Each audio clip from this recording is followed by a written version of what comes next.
Hello, everyone, and welcome back to Path of Spirals Tarot. It's me, Claire. I see you're back again for another reading. I know you can't get enough of me. I've only been doing this for a couple of weeks, but I do be rolling like that. I do be doing that.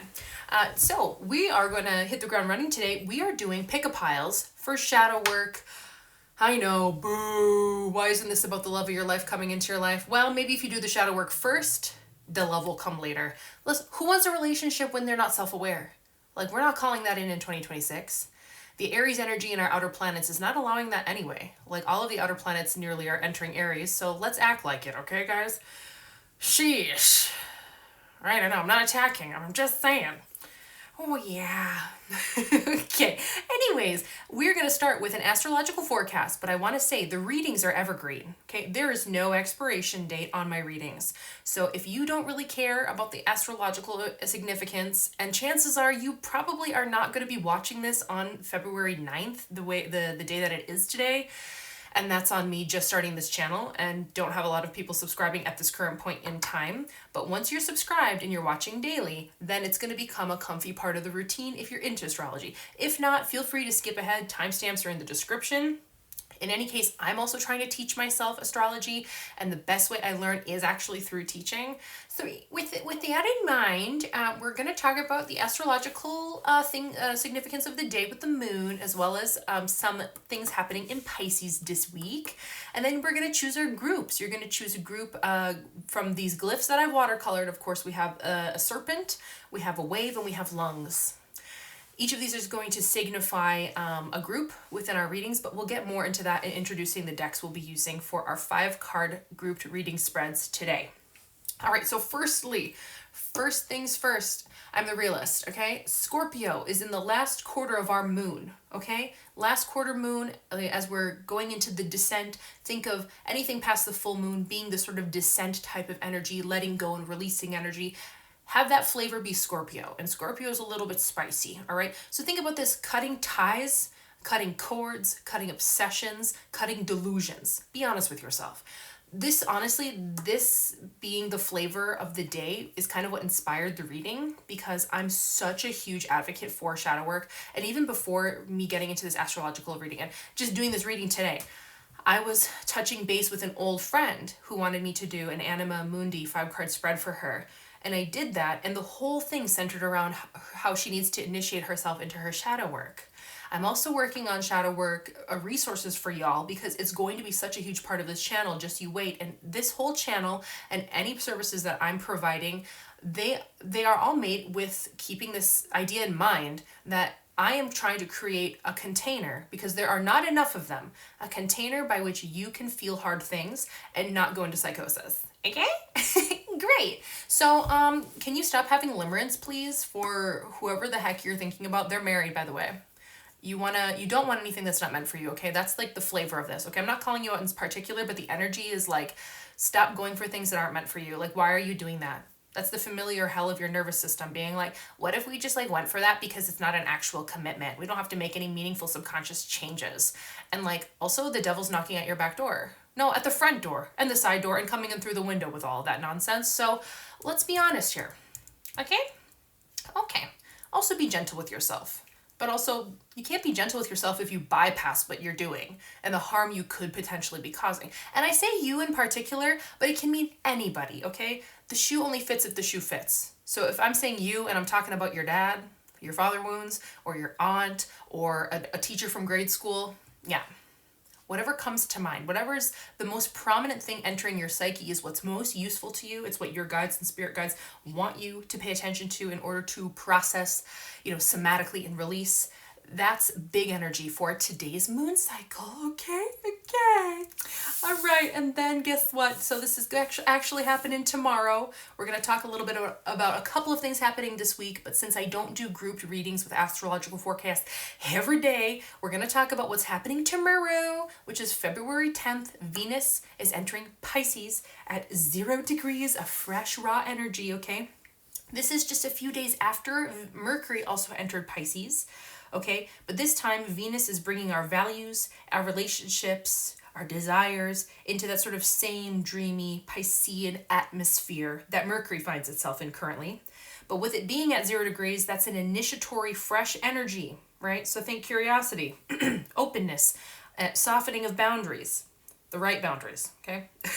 Connections might feel a little bit more compassionate and idealistic, being guided less by something of a practicality, utilitarian energy, and more by an emotional resonance and intuitive understanding, right? And then we cannot forget that Mercury is also going to be conjuncting the North Node in Pisces on February 12th, said Cartman. Only Cartman. Did you know he's actually an astrologer? Okay?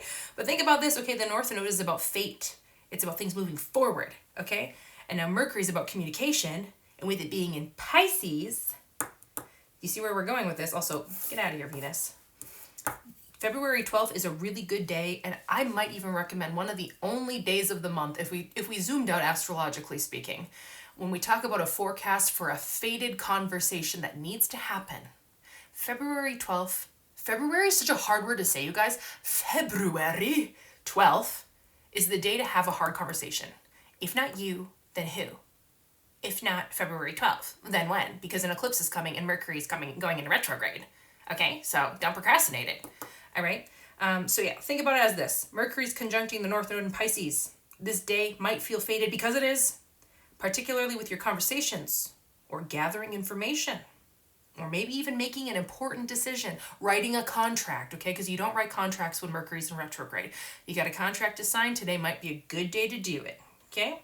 Encounters and insights now can subtly redirect future paths, okay? So even if you're not having a conversation with somebody, you might make a big internal decision that's planting a seed that's going to go so far off the trajectory of the current timeline that it's going to knock your socks off on this day, okay? Take it seriously. All right, so think about this as a supportive moment to tie up a loose end before Mercury stations into that retrograde later in the month. So if your intuition is speaking or guiding you towards something that feels very meaningful, it's very worth listening to closely. It would behoove you to listen closely. Okay, now coming up towards the end of the week, but you're going to have to wait for me to talk about it more in depth, as we have Saturn entering Aries. Another outer planet's headed into Aries on Saturday, okay? And this is getting very close to the eclipse coming up. It's on Valentine's Day that Saturn's entering Aries, and it's the day after February the 13th. But we're going to talk about that on the February 13th video. So you're going to have to come back and tune in then. Or find it in the playlist if you're watching this in the future. Okay, guys. We got 3 glyphs. You got to choose one today. Don't think too hard about it, okay? It's not rocket science. Okay, it's maybe subtle quantum rocket science, okay? But have no fear, okay? One of them is a shiny serpent. Metallic serpent. Metallic serpent, okay? We have a wave. Well, you choose. Is it a wave? Or is it a tsunami? Or is it just a big wave out at sea? The Drake Passage. Is this you and your fiance planning your honeymoon on the Drake Passage? If you know about that, you know how funny that is, okay? And then we have a pair of lungs. Now, I was inspired to draw, or rather watercolor with masking tape, all of these glyphs, but in particular when I came to glyphs of the human body anatomy, that would be inspired by my son, who has 2 special interests currently, and that's the solar system and the human body. Okay, so lungs, a wave of questionable size, and a serpent, okay, or snake. Less of a sea serpent, more of a snake, I think. Serpenty snake, not mythological water dragon serpent, in my opinion. Open to interpretation. Okay, and then the cards today. We are doing a 5-card spread with the Fountain Tarot, okay? Big fan of this deck. It really resonates with me. I work with between this and the Herbal Tarot deck. Those are my 2 sort of standard-ish Rider-Waite decks that I use. This is going to be if we're talking about the human body, the Fountain Tarot today really is the skeleton of the reading, okay? It's going to give us our sort of pressure points of different dimensions of your shadow work, okay? We'll talk about each of the cards that we're going to be pulling in a second.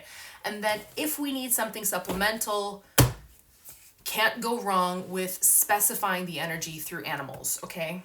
Or mythological animals with the Kim Cron's Animal Spirit deck, okay? That's what I feel comfortable working with today. So let's get you on your way. All right, y'all, it's time to pick a group for this 5-card spread, okay? I wrote down a little cheat sheet of what spread we're doing today, how we're programming the cards. This is called the Shadow Work spread, or I called it the Shadow Work spread. It's a 5-card spread from the Fountain Tarot themselves, okay? We are going to be pulling out 5 cards, okay? Card 1 is going to be the question.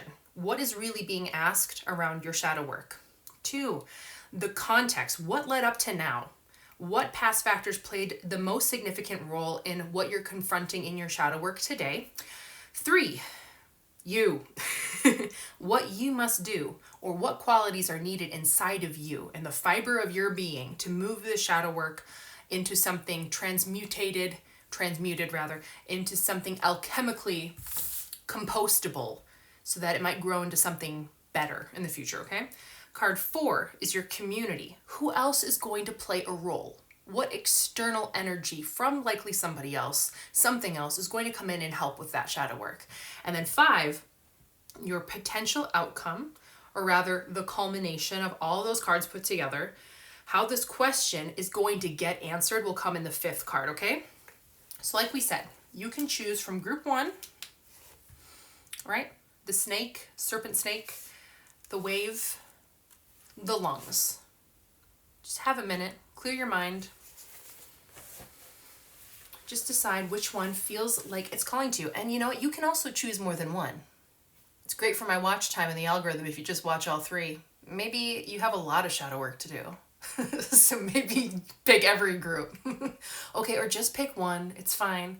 It's fine. Now, something I also want to say about shadow work. I am very, very passionate about shadow work. As an oracle, as a life coach of 10 years, as a Reiki practitioner, as somebody who is very dialed in to the subtle forces that allow me to do these readings. Shadow work is imperative. It's imperative to your psychic abilities. It's imperative to your quality of life. I think shadow work is a birthright. And also, if you want to enjoy watching tarot videos on the internet and you want to get more out of them, and you want to feel like you're not just getting a dopamine hit from watching tarot videos and, reconfirming old loops, right? You actually want to kind of take charge. The shadow work is where it's at. People don't want to do it because it's like going to the gym, right? And when you see people who've gone to the gym for 5-10 years, they look amazing. You ask them what their secret is. Their secret is panacea? Yeah, panacea, right? There's not one secret superfood that gives people the definition of the muscles in the gym. It's going to the gym for a decade that gave them the muscles in the gym. It wasn't spirulina, right? Same thing when it comes to shadow work and just your quality of life. Your aura, okay? If you want your aura to look like it has a BBL, you need to do shadow work. People don't do it enough for multiple reasons, okay? 1, shadow work's hard, okay? Just in and of itself, even if you have the resources to do shadow work, it doesn't feel very great in the beginning, especially if you haven't really practiced metacognition, if you haven't really stopped to reflect on things super deeply, if you feel like you're an avoidant person, shadow work is going to not feel like doesn't feel like that much incentive unless somebody like me creates incentive for you to want to do it. If you want immaculate vibes and you want to be a beautiful person, you want to have the life that you want, okay, you cannot bypass it. You cannot bypass the ugly stuff, okay? This has to get integrated. And we need to create a safe container for that, right? So by that I mean, outside of this reading, my hope for you is that you have the privilege to safe and secure connections by which your ugliness can be contained. Whether that's through your network, friends, family, preferably therapist/coach, journaling, good positive self-care practices. My hope for you is that these are all things you're calling in because the shadow work will show you something, but this reading's showing you the shadow. It can't do the work for you. So I'm calling in for you being able to do that work and do it in a way that respects and has reverence for your psyche and the way that you process that, because the psyche is a fragile thing. We don't want to do it too fast or too hard, but we absolutely, above all, don't want to not do it at all. We need to absolutely do it, right? Right. Now, if you're very new to shadow work and you don't really know what's going on with that, I have resources coming your way, okay? By the end of February, within the next few weeks, I'm going to have resources for you so that you can have a better idea. I'll have free resources. I might have something behind a paywall, but it's not going to cost much because We don't need to lower the barrier of entry for shadow work. We need to make it seem more fun. Okay, so also what we're calling in for you is that you do the shadow work, you become more beautiful inside and out because you did it. You become more free, more autonomously thinking, less blocked, more authentic. Don't all those things sound great? It's just sometimes we call that in and we don't actually know what we have to sacrifice to get there.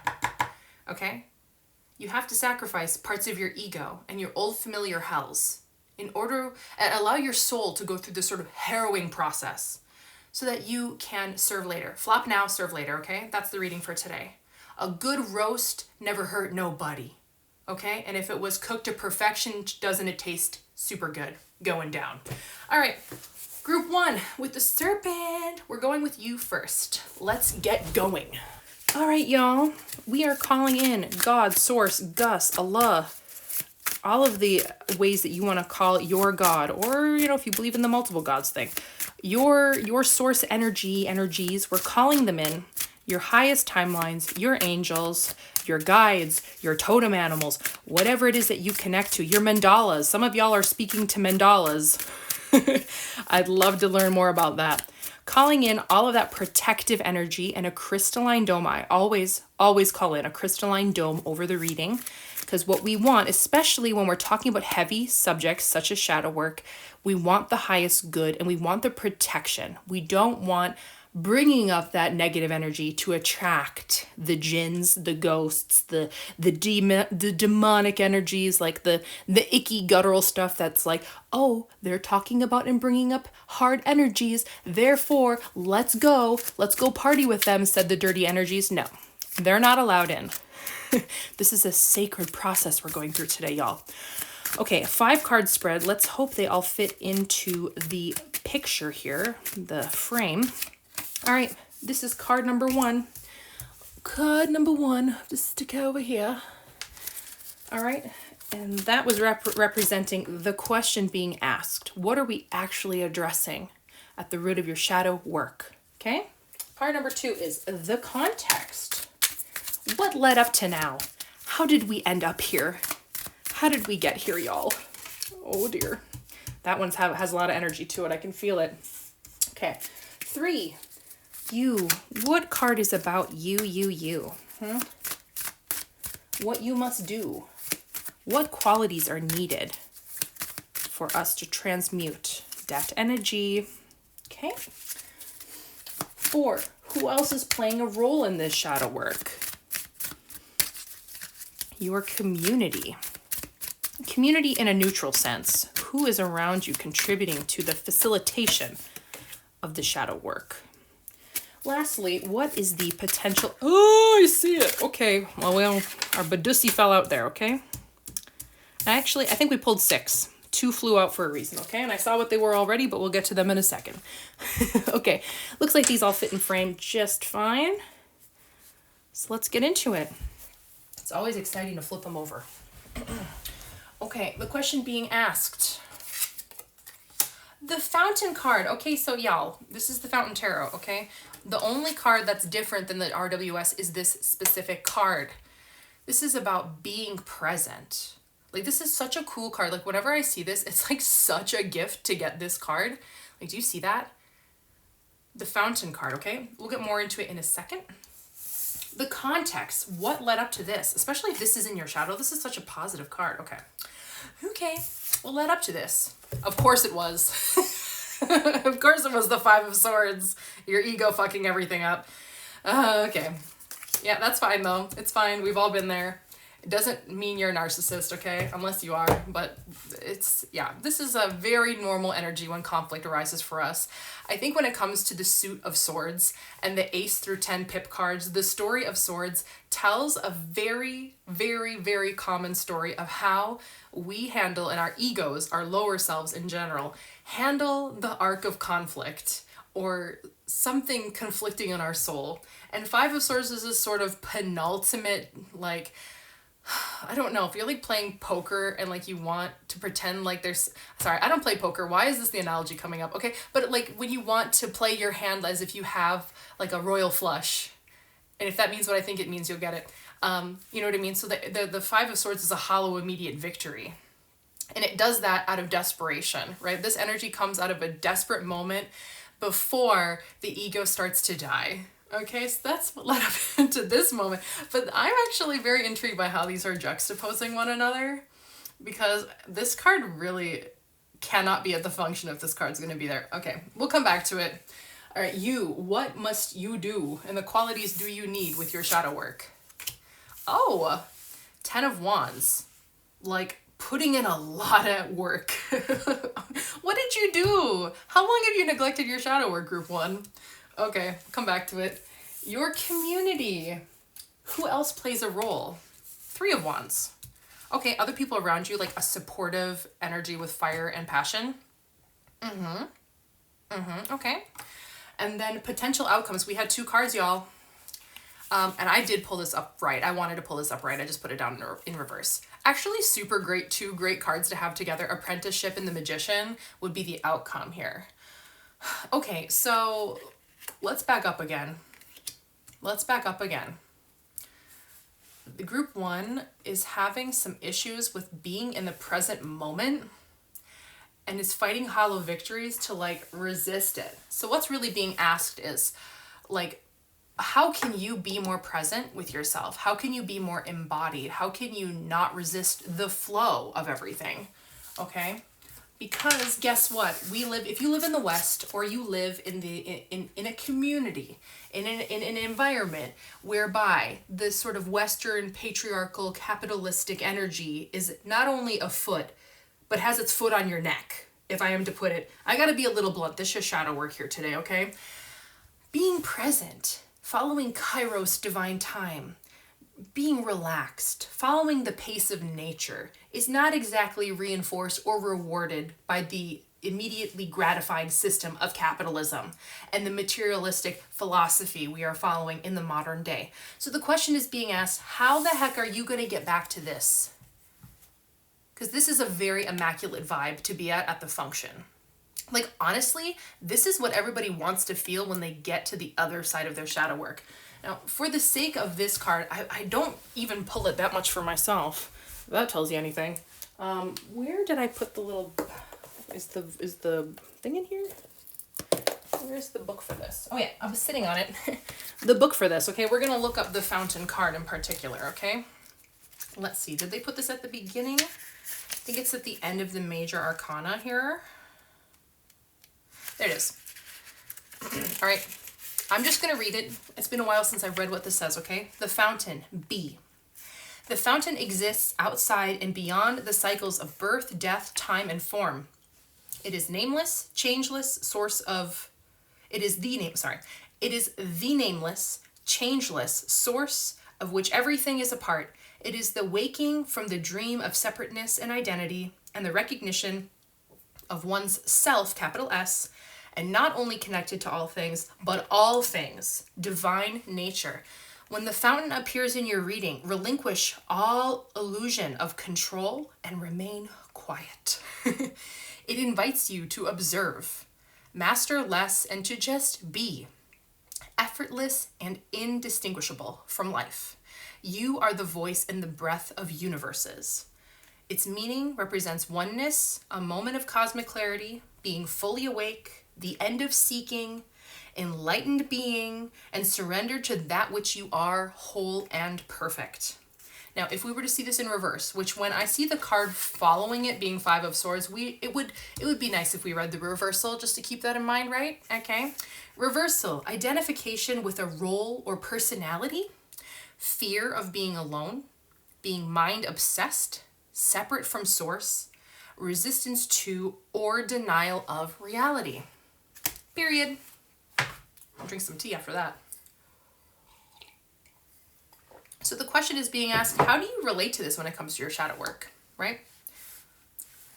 Let's move on to the 5 of Swords.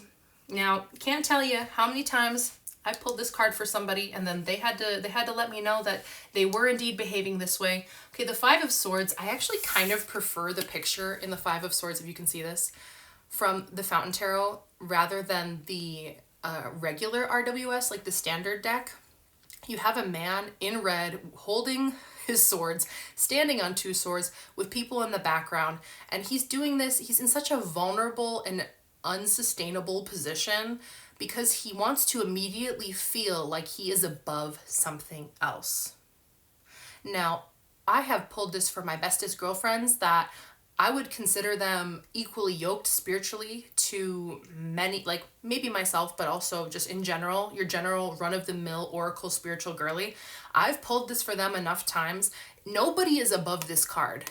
Like, even if we want to associate it, like if you pulled this, if you're like asking about like your ex-husband, I've pulled this for people's ex-husbands before, like too many times to count, okay? But you can also get this card as somebody who probably considers themselves like a sweet cutie patootie. You have this energy in you because we have the energy of all of the tarot in us at any given point in time.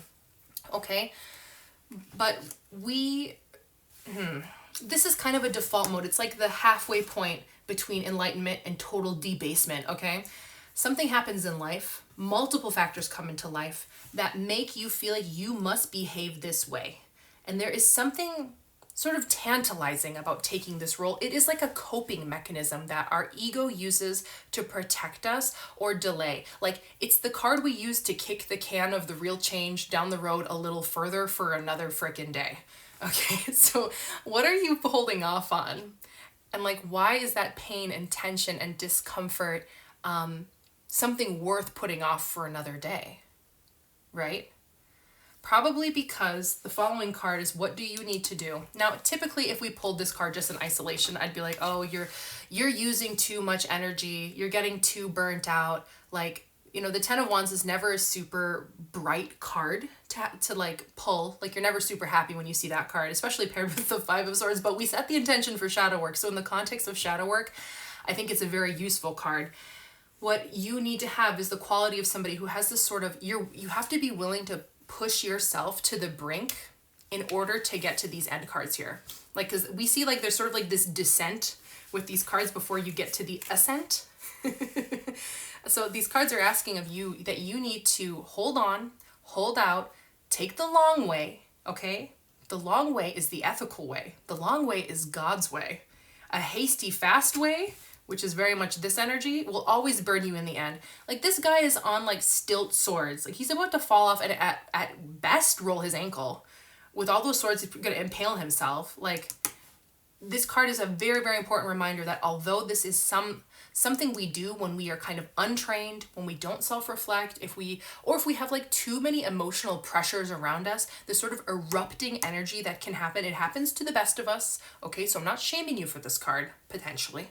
Unless you feel like there is shame attached to this card for you, that's for you to discern, right? That ultimately, there is really no good to come from staying here for too long. And if ever I find myself in this position, because I find myself here whenever I'm dysregulated or overwhelmed, and that's more of a nervous system thing. If I'm behaving this way, I always have to go and apologize and seek forgiveness. There's never been a time I've ever taken on this energy and been like, I'm better for it. No, it's always a lesson in humility and like learning that like whatever I do and say to somebody else has an immediate impact on my subconscious and blocks me from my blessings. Okay? So as much as it feels good, and also I'm not saying that this energy isn't something that's totally useless. Given certain contexts, when it comes to your actual immediate survival, this card is very important. But when it comes to the realm of metacognition, hyper-intellectualism, transcending our shadows, coming out of survival, this is a card we really don't want to see as something you have to keep learning again and again. Okay? If you're in the streets needing to have street smarts, where violence is not only something that's rewarded but will keep you alive, we understand why that has an important role, right? But when it comes to the context of your growth in the arc of this shadow work spread, it's a little bit more of a call out here. Okay, so what quality do you need to have in order to dismantle this energy and to get more deeply in tune with what is actually at the root of why you behave this way? You have to push yourself and your energy into exploring that until like you can barely handle it. And that is always how shadow work does feel. You will push the topic at hand, whether you're doing a shadow work prompt, reflecting on some facet of your life, the way you used to behave, the ways you perceive your behavior, your family, things, fault lines in your life that made you behave a certain way up to this point. When you start reflecting on it and start questioning it and sort of having this, when you reflect on it and you start thinking like, well, maybe objectively speaking, that's not the way it should have been handled if I was a little bit more evolved in myself, for example. Like, you have to get to that point, you have to be willing to make a lot of sacrifices and walk in the dark by yourself so that your light can emanate outwardly. Yeah? So I'm really not reading this card as like a super negative thing. This is not you saying that you have to burn yourself out beyond recognition, but you have to know that whatever shadowy things are at play for you, in order to counteract that and keep this at bay going forward, because like we said, this is ultimately not a very healthy card to have show up every week for yourself, that you have to be willing to do what it takes, and it's going to take more from you than you realize. But when, for me, I'm like a girl who I just want to know, tell me how it is. Like, don't lie to me. Don't bypass to me, like, how bad it actually is. Like, if you gotta cut off my pinky, like, don't tell me you're not gonna do it. Because then, like, if you do it and you told me you weren't gonna do it, then I feel even more betrayed and I lost my pinky. I don't know why I chose a pinky. That's the only one I maybe want to lose. I definitely don't want to lose my thumb. Anyways, you see where I'm going with this. So we see this sort of light that's emanating out of him, and he's carrying his own light in the darkness. Okay? And then what's also waiting for you? What's also waiting for you on the other side of this is your community. Who else plays a role? Now, this is what I've been saying about shadow work, is that you can sometimes also, if we think about this in like the dark side of it, you can get too lost in your own mind. So it's very important that when you're doing shadow work, you take breaks, you go out to your community. This is also a card of using your passion and fire to go do something with your physical body. Very good. Please go get endorphins. Please feed your mind other feel-good feelings in between hard things.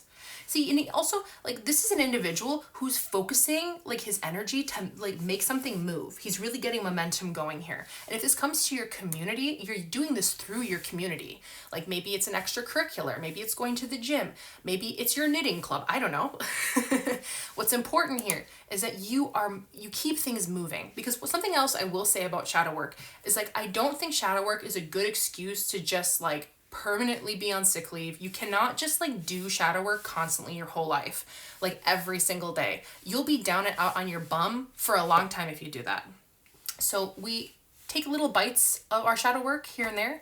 We sit in the darkness, and then we come out and we go do something. And another thing too that you will see is, like, when you do shadow work, also play a drinking game for how many times I say shadow work. When you do that work, okay? When you do that work, you will feel like this guy for a couple of days there. When you start to somatically release something, it feels a little worse before it feels better. But then see, there is an arc here. There is light after the darkness, okay? The ace cards is a cycle. The pip cards, ace through 10 is a cycle. So this is the 10 card before it kind of restarts at the beginning again. 3 of Wands is such a good balance with one's fire and passion. Whereas like 10 of Wands is very much like you did push yourself to your breaking point a little bit. You're very close to the edge. This one is not. It's very refreshed. This is a very good feeling of like having the energy to do something, but not feeling like your cortisol is super high. Like you're using your energy. It's being facilitated in a very good way through your community. So please know, you don't have to just sit at home and think about sad things all day. You can go out there, okay? Underwater basket weaving is waiting for you. They've been calling you. You've been leaving them on red. They've left 15 voicemails since last week. Go on. Maybe make a basket for me. I love a nice hand artisanal craft. I love an artisanal craft. Okay. I think we have fed the horse on these cards. I want to pull the descent and ascent cards, are sort of like negative cards, out for a minute, and let's just have a look. That say you facilitated the journey of these cards and you understand what I'm saying. Okay, whoop, put them to the side. We got 3 more cards here. Typically I was going to pull just 5, but I pulled 6, and I'm happy I did. I want this upright as well. Much better. 8 of Coins is a card that represents to me an apprenticeship. It's getting to work with something, and this is a coin or a pentacle card. This is a physical manifestation.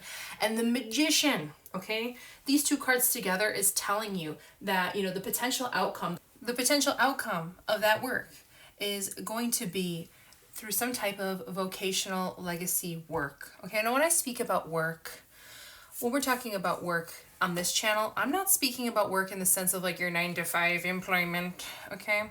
It could encompass that if you really like your work. But I would imagine a lot of my creative, hyper spiritual, esoteric people watching these videos is they feel like they don't really fit inside the box of traditional Western work, okay? But when we speak about an apprenticeship and legacy work, that's something that calls to your soul, your spirit. And I think when the AI bubble pops, in my personal opinion, there's going to be this renaissance of sorts where people go back to making things with their hands a lot more. Like we're not just ordering things off of Amazon. We need a lot more of that. People infusing their good energy into the things that they make makes a really big difference for the buyer and the consumer of that thing. Yeah, that's coming up. That's a little bit specific, right? But the 8 of Coins is, for me, is always like apprenticeship, and then the Magician is a mastery, sort of like knowing how to wield all of the minor arcana dimensions, swords, cups, wands, and pentacles or coins. He has them all together and he's making something with them, right? He's also making something. He's like showing, he's like, look what I just did. He's like, look at, I'm making something. You made it. And he's like, look what I just made. And that is something extraterrestrial. I'll tell you that. You know, some motif I generally see on the other side of doing this work is that we often just have an identity around conflict and around our egos, and it's just a distraction. We're distracting ourselves from doing the great work. And once we've kind of gotten over ourselves, the great work is really ready to be done, and it's so much less problematic. It might still be theatrical, it might still have its own dramatic arc, but it's meaningful. It's not hollow, right? This card is so hollow. So much of the TV we watch, so much of the media we consume, so much of what is pushed in our face to make us feel as commoners is important is that there always has to be something so overly dramatic happening. But it doesn't mean anything. You know what I mean? Like meaningless drama. I think entering, like the outer planets entering Aries is about being kind of done with that. I'm kind of done with it, to be honest. Okay? And the Fountain card gets to be when we are creating, right? The era of less consumption and reaction and more about taking action and making magic. We are all here to make things. We're here to enjoy what other things make within reason, but we get this sort of itchiness and then this vicious cycle of this card to distract us from the important work we're here to do is a cycle we have to choose to end ourselves in a world that wants to keep us overstimulated, yet like underwhelmed at the same time, right? So not all of your shadow is just an individualistic problem. It's a collective issue. It's a zeitgeist problem. But if it's a collective zeitgeist problem, then the message of that change has to reach us collectively. Hence why I'm here. No, I'm just kidding. Maybe it's just for you. I don't mean to place so much personal importance on coming onto this channel. Honestly, I just like to yap. I like to talk. That's why I'm here. But anyways, okay, group 1, I feel that's all I really have. Maybe before we go, let's choose one animal to tie it all up alongside our serpent, right? Which a snake in and of itself as a glyph, highly spiritual, misunderstood creature to be both revered and feared. See if there's anything else we can pull from the animal spirit deck. An energy of an animal that you can take with you on this journey. I see it. The peacock. Like a sense of ease. Like a peacock. Like peacock people are honestly like, oh, excuse me. And the golden egg. We love that one. Okay, the heart and the peacock. They just flew out of my hand. Yeah, peacock is such a great card. Like, I think this is kind of like the person that gets to be on the other side of doing that work is the peacock. It's somebody who just like handles everything with ease. And there's so much beauty in their aura. Like what I was just talking about too, like so much of our beauty, we get trained like so much beauty is external. And there is definitely something to the science of like external symmetry and beauty and things like that. And peacocks are objectively, they might have a bit of vanity to them because the male peacocks are very beautiful. Right? But there's also more to it. There's this sort of mysterious allure and their self-assuredness that comes from that. And that comes from being in touch with your heart. Okay? And the snake on top, because the snake represents, like serpents in general, represent like the Kundalini rising, a shift in consciousness, and the result being that, like honestly, these 3 cards at the function, if you told me these 3 cards were going to be at the party, I'm coming. You know? Immaculate. All right, group one, thanks for listening. That was a bit of a yap. Well, hope you got what you were looking for. All right, group two, time to ride the wave. Go with the flow and surrender to your shadow work spread for today. Number one, our first card is, what's the actual question being asked? The general theme surrounding your shadow work. Make sure that looks okay. Throw it over there. Gotta fit 5 cards into the frame, you know. Okay. Number two, this is going to be the context. What led up to this exact moment? I feel like I should shuffle them pretty good here. Oh. Okay, what led up to that point? What you must do. What actions are needed here?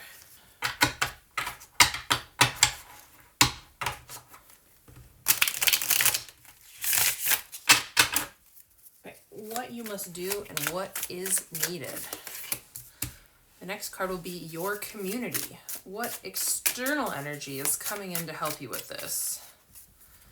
What will be elucidated outside of yourself? And then the likely outcome.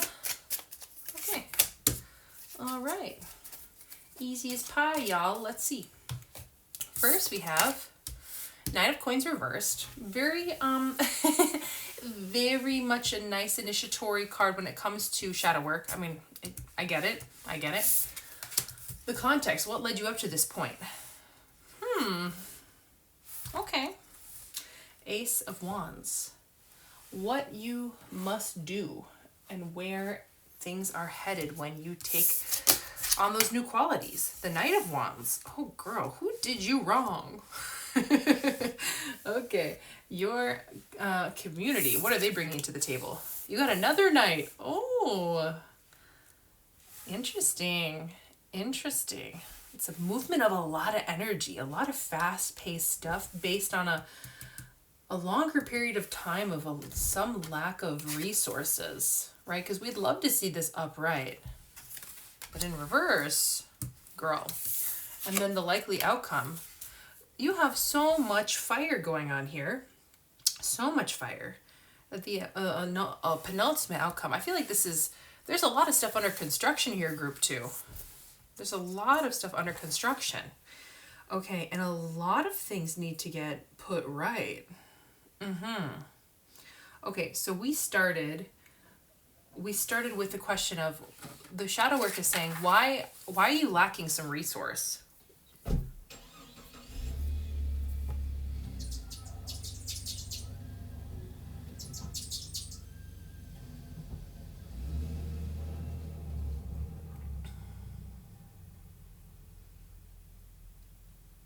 A blockage to resources that happened because of something happened, like very fast moving, occurred. And if you want to write this, you have to take action very quickly with your fire and your passion. You have to make a passioned move. So interesting. What a different flavor than group one. And then the Knight of Swords, someone else coming to your aid, potentially. Somebody running towards the truth, right? Like, I find that Knights of Swords, like, they are well-meaning enough. They can be a little bit uninitiated in their ideology, but they're certainly trying and going for it. And then the outcome is you having to push your energy more. Not gonna lie, I find this, upon first inspection, I find this slightly perplexing. What I feel is there has been a time of reframe. Everything here is moving quite quickly within the shadow work. The shadow work is not just like a sitting still for a very long period of time and reflecting on things for a very long season. Like, your shadow is coming up alongside this sort of fast moving energy and spark. But where you're starting from is, if we were to internalize the reversed of the Nine of Coins, upright talks about being a person who as an individual is like fully sovereign and worthy and safe and secure in their physical world. So we'd say somebody who has safe connections externally to their money, to their career, and even to relationships to an extent. If we turn it on its head, there's a blockage to that. So your shadow work is immediately coming to me in terms of a lack of self-worth. There is something that could come from a lot of places, likely childhood, parental neglect, those kind of vibes. But this is kind of where we're supposed to kind of orbit the other cards around. Okay, so what's really being asked is, why is your shadow in self-worth, lack of self-worth? And in the external manifestation, this could be having an abusive connection to money, to your work, to patterns of, physical behavior and how you move through the world. Why is the shadow laying there? Now, this is all getting stirred up because of a spark, right? The Ace of Wands is notorious for a spark, an insight, something that makes you want to move your energy fast. Now, I have two competing thoughts with this, okay? So maybe both could be true, or one could be true for one person, one for the other. If there is a self-worth issue, there's a self-worth issue that's being brought up, it's because there is some tantalizing change that's coming very quickly. This could be a relationship, and it can also be just like the spark of creativity, like an idea coming in, but it's coming super fast, right? This is what has led you to this point, sparks. So if I were to put these two together, there's a couple ways we can look at this. We can see a cycle of how your body handles anything of abundance that could increase your perception of self-worth, which could be more money or a stable relationship, right? So I'm kind of feeling like they're almost one and the same when it comes to the root cause of the problem of a lack of stability with those connections to people or money, right? There's a long time cycle of this lack of worth that can get perpetuated by the Ace of Wands. I almost feel like they're kind of going around each other. Something that comes to mind here is like Jeffree Star syndrome. Like if you were somebody who was raised in an environment where like money wasn't super stable and or family connections weren't super stable, it's more often than not they can come hand in hand.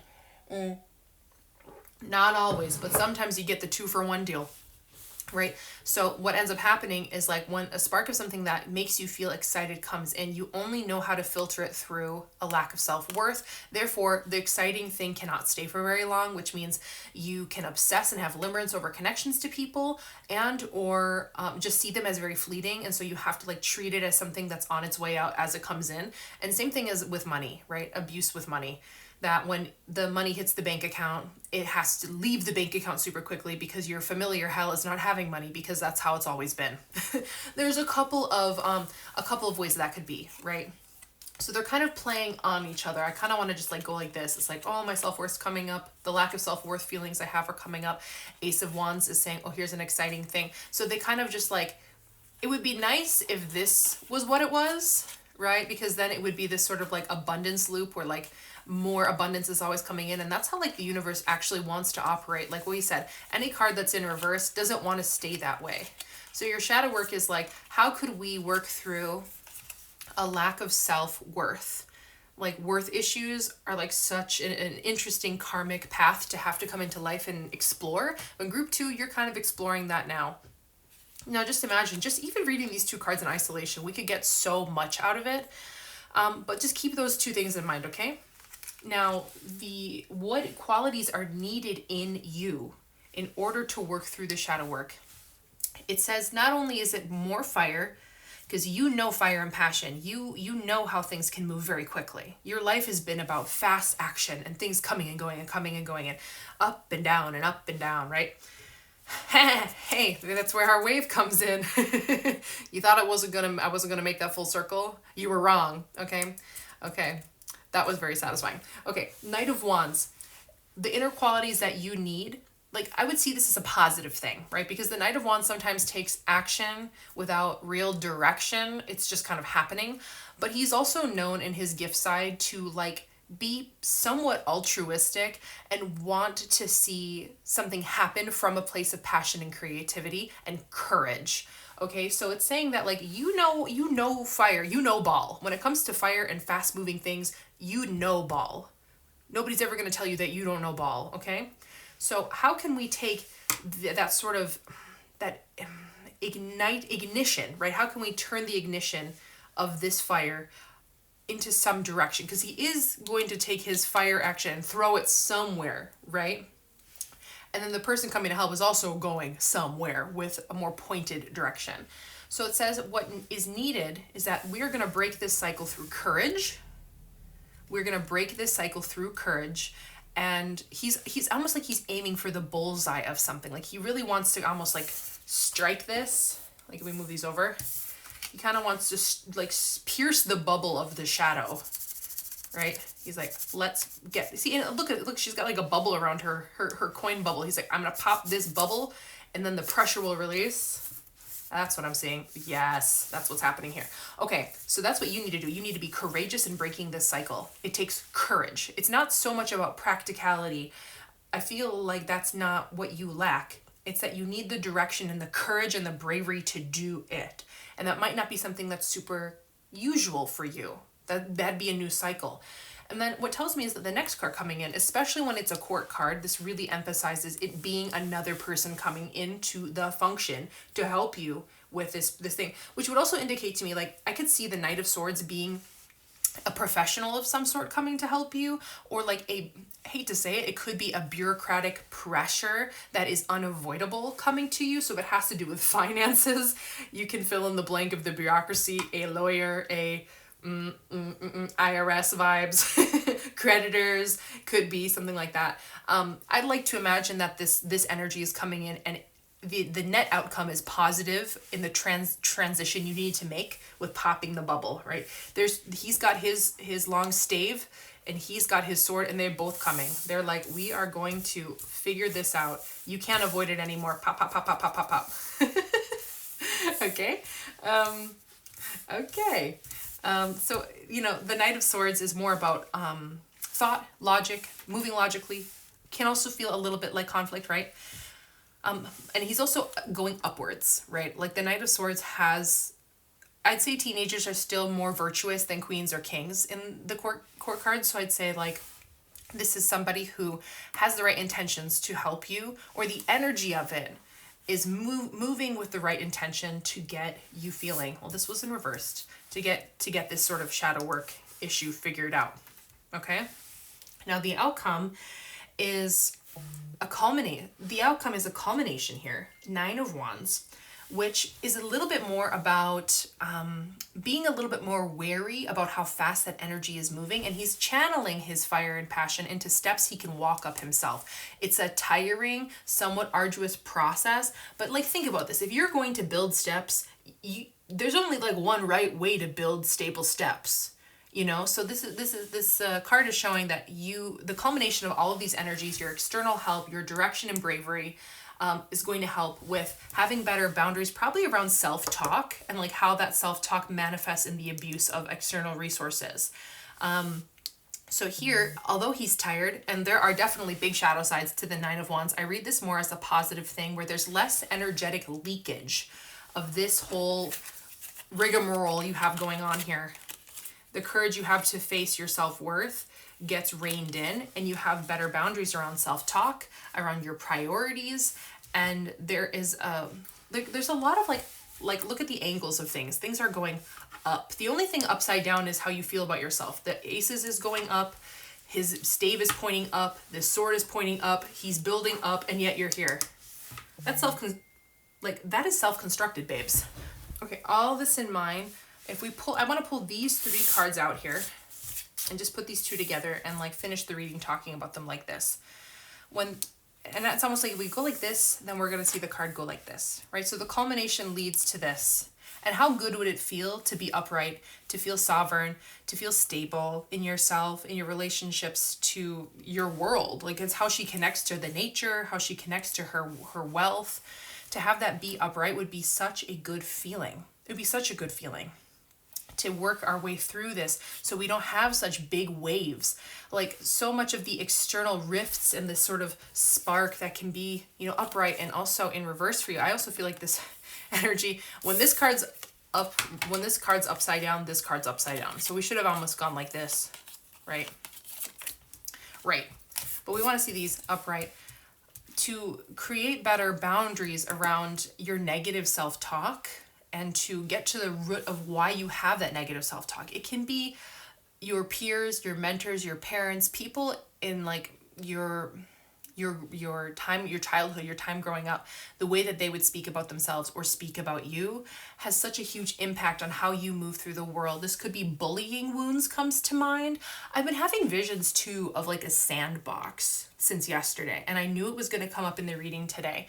And so I think it has to do maybe with like, you know, fights in the sandbox as a kid, like something really stuck with you, that kind of vibe. Like it really is that deep and it runs that far back. That's why this cycle of this card, it's a really big deal to like be a grown ass person. And this card is still upside down. Like the energy of your sovereignty, that's not natural. Like it's very unnatural to be stuck like this. That's from trauma, babes. That's like from being wounded. That's from not having alchemized and transmuted your pain. It's giving PTSD. It's giving like I can't even say words, I'm getting stuck. You know what I mean? Like there's inertia in years of some sort of fault line, some crash point, and like it not really being healed. A part of you needs to get retrieved, and you have to do it yourself by being brave, right? So some shadow work ideas you could think a little bit about is like, when at one point did you start equating, you know, like this whole story, like when did this start to happen where, you know, you're evading your feelings, your wounds of self-worth by distracting yourself with sparks? And that can also be people, like fast moving relationships that come and go, and, you know, jobs that come and go, money that comes and go. It could be like that. When did that start? Right? When did that start? That's how we can address the shadow work for group 2. Let's pull one animal spirit card as well to see if there's an animal energy that could come in and be helpful on the journey of those 5 cards as we pull them. Oh, I feel like I need to shuffle again. It's like Spirit's also deciding which one is good. Oh, I see it. Okay. Fire ant. Fire ant. More fire. Lots of fire here, guys.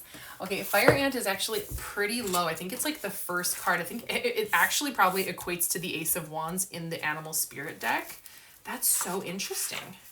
Okay, and I have a cheat sheet here for what the ant represents, so I'm gonna grab that quick. Fire ant. Yep, it is. I was right. It's the first card. It's basically like the ace of the animal spirit. Be mindful of gossip, blame, and stewing. Okay, all right. So another little thing we need to say here is that you are to partially blame at this point. Like being an adult, girl, guy, whoever's listening, being an adult is taking accountability for your patterns, okay? There's no amount of victimizing or stewing or blaming that is going to change your situation. You have to be the change, and it starts first inside, okay? So yeah, there must have, wow, the people were doing something. Something must have really happened to you. Remember that your anger, the shadow side of anger is in that victimization. It is in that blame. But the positive side is that your anger is your signpost of how to change, right? So when I read this card alongside the fire ant, it's like we want this card to come in between that. Like, you know, if we saw this card upside down with the fire ant, your courage, you breaking the cycle, is you also getting the fire ants away, okay? Because also this idea of stewing and victimization, at some point, like it really doesn't benefit you in the long term. In the short term, you can garner sympathy, you can, again, like sort of kick the can down the line and wait for another day to address your problems, but yet you're still gonna be stuck losing. You're gonna still be stuck, right? Unless you have that courage. Because it does take courage. It takes courage to take accountability and say, this is something that, whatever it is that happened to you when you were younger, whatever happened, it happened. But like those people are far gone out of the picture at this point, likely, especially if it was like a childhood bully or something like that. But it is your responsibility to alchemize and change your perspective and take new action. And from the looks of it, you're pretty good at taking action. Just take meaningful action. Take courageous action. You know, it's enough licking the wounds, okay? You keep licking the wound, it does not heal, All right. All right. That's group 2. Oh, I'm sweaty after that reading, guys. Jeez. This group 2, your reading was the reason why I woke up with so much anxiety and I felt like I was on fire. That's what was coming. Thanks a lot, group 2. Nah, I'm just kidding. We're all here learning. We're all here to learn and grow. We're all doing the best we can. You're doing amazing. I feel like I'm being a little bit harsh toned in this reading. I guess there was just so much oomph I had to get up on out of here. I hope it's being received all right. Okay, group 3. All right, group 3.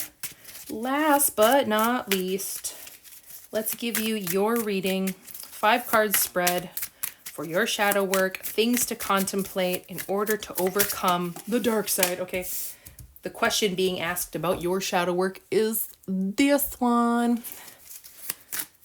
The context and what led up to this point in time. I feel it's on the bottom. There's what led up to this point. I feel like I should flip the cards. Get some different reversals going. The qualities that you will need to work through it. The community, I can feel it. Well, it's coming out quick. And then the culmination card is gonna be... Oh, she's slipping and sliding everywhere. All right. Okie dokie. Ooh, the Fool. All right. The question being asked is about the Fool and fast changes, new journeys. What led up to this? A sudden change. Okay, both of these are about fast and sudden changes. Could you potentially have trauma around having to move all the time as a child? Or is it like having to get uprooted in some way? Having to be on the too many fool's journeys at once? That would be super destabilizing as an adult. Can't even catch your breath. See, I already see how the lungs coming into play here. Okay? Qualities you need. I got a dud. Oh my God. Talk about a sudden change. If that isn't a message in and of itself that like we had a disruption. Wow. See, that was not for no reason. Okay. That's almost like, this is theater, guys. That's theatrical that just happened. We have to, the lesson is even in what we're currently doing now. Okay. The qualities you need would be much more in a stable, building something type of energy. That would make sense. Replacing whatever the heck that is with this. Oh, I almost lost my breath with that card coming up. Oh my God. I thought I pulled it out of the spread. I guess not. Okay. Your community. Death. I'm leaving the room. Goodbye. It's okay. Transformation from your community. Transformation. The Grim Reaper. Okay. Wow. And then the culmination. 4 of Wands reversed. Okay, upright. This is kind of about celebrating with people. A blockage in celebrating with people. Okay, but that would kind of also make sense. Okay, so wow. All right, group 3, this energy feels like an energy of a person who has been through a lot of things, has just lived a lot of lives, and has lived those lives at points in time, like during childhood perhaps, where it would have been a lot more beneficial to have stability, have routines, have something predictable. I feel like group 3 is super intense, super duper duper intense with the lives that they have lived. And if you put together all the lives y'all have lived who's watching this, we would have like a very good new series of books to be published with all of your stories. I can just sort of feel the depth of that. And things just happening so often, like, because you think about sunset to sunrise, like the sun doesn't rise until it rises, and when it has risen, it's like that, right? So if your shadow is in constant change and disruption, and that's what led to the constant change and disruption was change and disruption in the first place, that got us to the point where we didn't even know at first what we needed, right? Because the card 3 represents what you need in order to, like, the qualities that are needed in your moral fiber, in your being.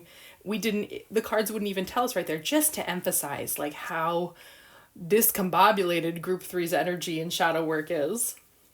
That, like, of course the antidote is going to come through setting our focus onto some type of apprenticeship, but also being visited by death. Now, I'm going to read this not so much as like a person coming to like kill something off inside of you. I'm going to read this more as like your spirit team And like the amount of lack of stability you had, but yet you're being called in to have some type of resilience, is going to require like so much transformation. We want to see that. Let whatever that is die so that we could have these two. But this feels like a pretty long road ahead for group 3. Not to be like so negative. I'm not trying to be negative. I'm just trying to be realistic here. Okay, so when we have the 3 of coins being this energy that you need to have, and then the culmination being the 4 of wands. That's interesting. I kind of want to read about what 4 of wands reverse is in this book because nothing's coming to mind super fast. 4 of wands. Okay, in reverse is ambivalence, disharmony, postponed celebration, plans gone awry, dissatisfaction.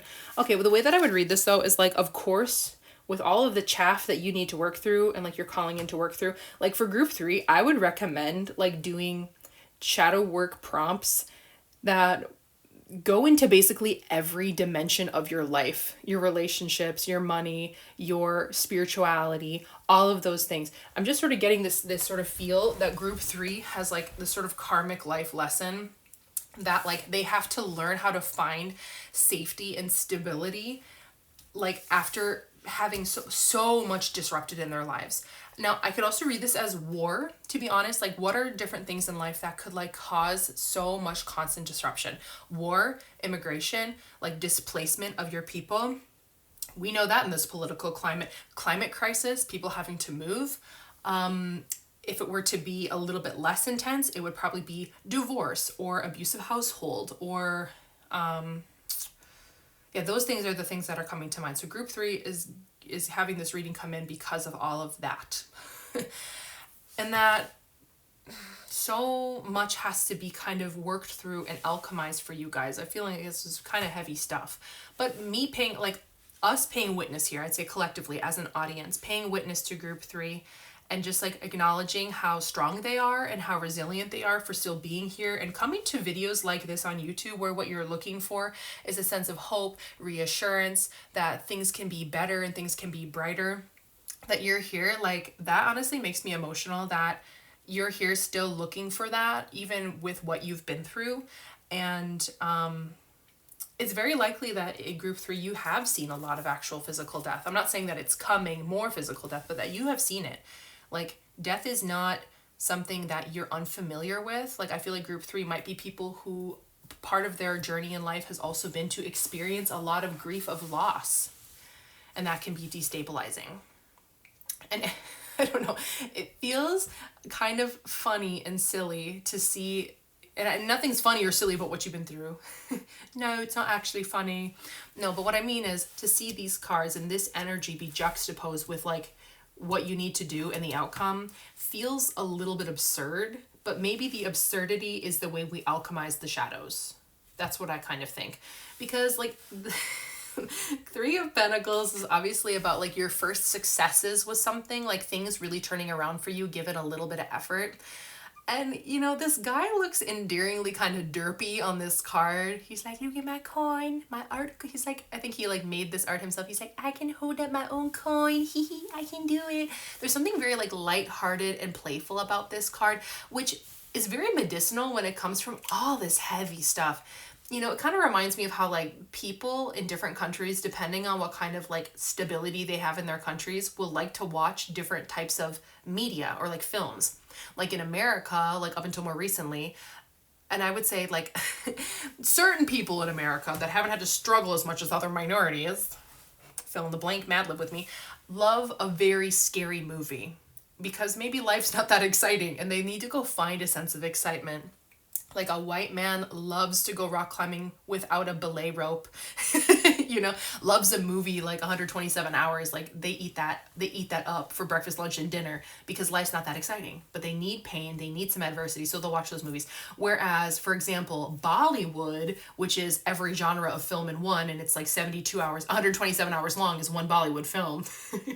That's for a reason, because a lot of people in countries that have displacement or war or like gore, sadness, heaviness, they don't want to watch a scary movie. I wouldn't want to either. I would want to watch Bollywood. So like There is sort of a wisdom in that card, and that for those of you who are working to alchemize just oodles of displacement internally and externally and grief, that you need to just kind of keep things light and keep it playful, which feels like kind of weak advice. When you're like, girl, I can barely catch my breath and you want me to just go dilly-dally. Yes, I do want you to dilly-dally, because here's the thing about it. This guy is in play and he's kind of on his own timeline and he's minding his own business. And something's telling me that like this is also an external sense of like change in the tides for you, luck, just getting to settle down. Somebody who can commit their time to a little dilly-dally has some safety. So something tells me that through this card also representing death, representing transformation, and like helping, like the external force that's helping with this transformation here, allows some of this nervous system chaff, like the lack of stability being familiar and reinforced, to fall away. It's actually a very good sign to be able to dilly-dally again. You know what I mean? So not only you're going to be dilly-dallying a little bit, good things coming, relaxing, resting, doing a puzzle. Why? I have a friend that loves to do puzzles. I'm not a big fan of puzzles. She'll do a 1,000-piece puzzle over the weekend. This is kind of giving that. Like, and part of it too is like, if you have a lot of trauma from displacement, like you can do shadow work, but also you need to take breaks. Like you can't just constantly be sitting in what that was. You also need to reinforce like a safer reality by like waking up every day and still trying to live the life that you want to live regardless. Keep giving your brain, your nervous system, new experiences that help the grief of all of that past sadness and displacement and just like all of the very heavy energies that came in there. Replace those experiences with new ones that are totally incongruous with what you went through. And, that's kind of by the will of God to allow that to happen. But I feel like that's what's kind of coming in for you guys. Yeah, coming in is external luck almost. And that you'll almost like willingly jump into it, because that was enough of whatever that was that you went through. We need something new. But then the culmination of all of this being a delayed celebration, right? Because wouldn't we love to see both of these cards together? Okay, well, what we can read in regards to this is, I'd like to sometimes see, if I'm not getting anything from the reversal, because like this is kind of more about like almost like conflict with people externally, I tend to read that card as, that's how I program this card. Another way I would read it, if that's not what's resonating, because that is not what is resonating, is I would read it as a lesson that has yet to be learned, or an energy that's coming in from the prior card, the 3 of Wands, which would correspond well with the 3 of Coins, is that you will find more, the lesson would be, you're still learning how to use your fire and passion to take action. So like taking all of that nervous system, all the fire inside of you, and channeling it to something a little bit more lighthearted is the lesson you're still learning. Once you learn that, and whatever the little craft you make, whatever it is that comes into creation when you have kind of started to embody this energy, will allow this card to be upright. Worth celebrating. Things worth celebrating with, people we want to celebrate with. Let's pull Animal Spirit card there and see if there's anything else we can sort of tap into to help and bring this transformation in. Because I'd love to see both of these cards together. Like, you have been through enough. You've been through enough. I want to see you experience starting something new and fun that lights your heart up with joy, and getting to celebrate with people that you love. What's the animal that will also help us call that in? I see it. The Hawk. Okay, we got an air card. This is a higher mastery card in the air suit of the Animal Spirit deck, if I'm not mistaken. Let me grab my handy dandy notebook and we can check. Yeah, the Hawk is 13. So like every minor arcana in the regular tarot cards has 14 cards, right? You have your pip cards and your court cards. The Animal Spirit deck has 14 cards for each of the minor arcana, right? And there's earth, air, fire, and water. And the Hawk is the 13th card. And it's like a high mastery card. It's like the second to highest mastery card. And the general message of this card is Fate has its eyes on you and the winds are shifting. So I'm also reading that like there is just something that's beyond your control, a sense of relief coming out of hardship happening here, and that there is some oversight happening with this shift, within this shift here. And if you think about it, hawks are more of like an apex predator when it comes to birds, and they kind of have good oversight of everything that's happening on the ground because they're so high up and they have such good vision. So there's this higher vision coming in for you. So I almost just don't want to say that like you need to sit and like reflect on all the hard things you've been through at this current juncture. You just need to give your body, mind, and spirit a little rest. And the hawk is coming in to give a rest so that we can kind of feel better. And maybe what it's saying is like you are going to have to let yourself take the time you need to take in order to reinforce a new reality so that, you know, you're not feeling like you're sabotaging a potential celebration of the things you're going to accomplish, whether by yourself or with others. So I think for group 3, that's all I really got. I hope that you found something useful out of this.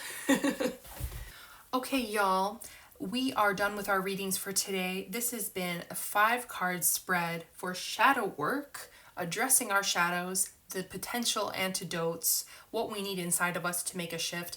And every single group had such a distinct energy. Like I didn't see a ton of overlap. They were such different narratives.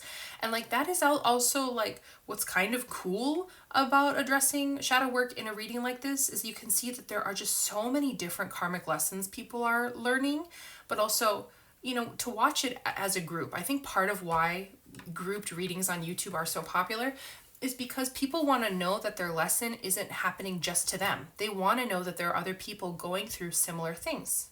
They just want to know that, right?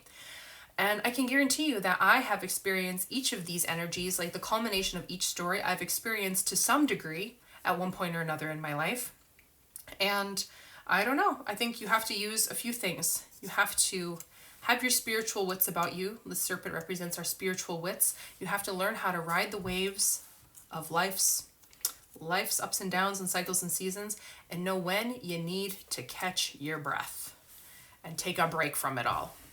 And if that isn't just the right way to navigate doing shadow work, then I don't know what is.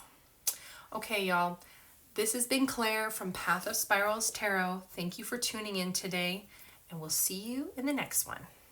Bye.